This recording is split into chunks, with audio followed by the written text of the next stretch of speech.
Shalom and happy Pesach, as Pesach is shortly abound. In this electoral season, we don't hear many candidates standing and promising pain, or discomfort, or suffering.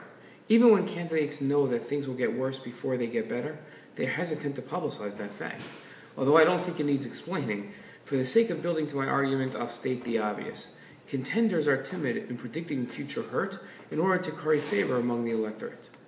In this Dvar Torah, I'd like to examine a counterintuitive approach to electioneering, an approach that promotes promises of pain as a way to gain the acceptance of the people. To explain this odd approach, I'll quote a pasuk from a conversation between God and Avram that is mentioned in the Pesach Haggadah, where God promises Avram pain for his descendants. I hope the reader gains more than simply a Dvar Torah for the Seder, and please feel free to use this, but also an insight into what truly benefits man.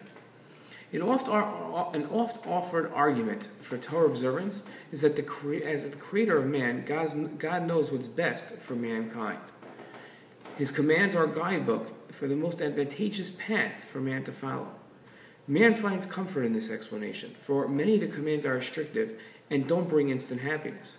When suffering through yet another constricting command, man finds solace in the idea that the object withheld is actually harmful for him. Our Mishnah states, the ignoramus cannot be righteous. Simply restricting oneself without understanding the benefit is not Torah observance. True Torah observance requires understanding.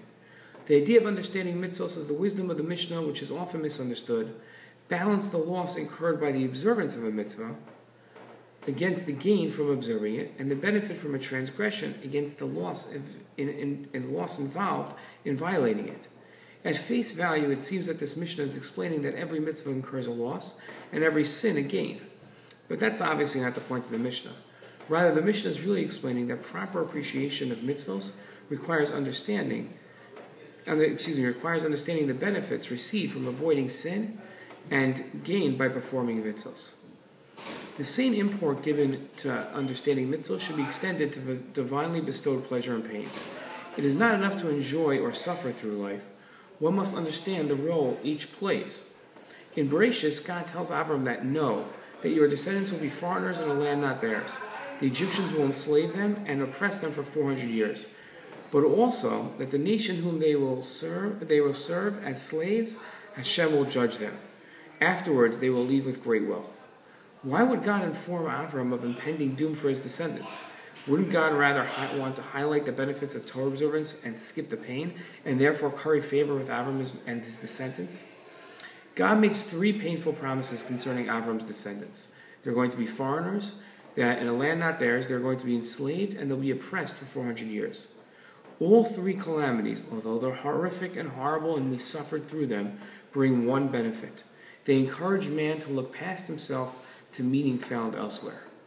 God wanted man to form a relationship with him, and God knew that in order to do so, man would need to experience pain, then redemption, and then pleasure. God promises and gives the Jewish people all three. At first, the promise of pain and suffering seemed an odd thing for God to promise to Avram. But in understanding the role of pain and pleasure God promises, it becomes clear why God swore it. As smart as it was for God to do so, though, I'm not confident that I would take God's path of promising pain if I was a candidate for office. Have a chag kosher sameach, a happy Pesach, and hope to hear from you soon.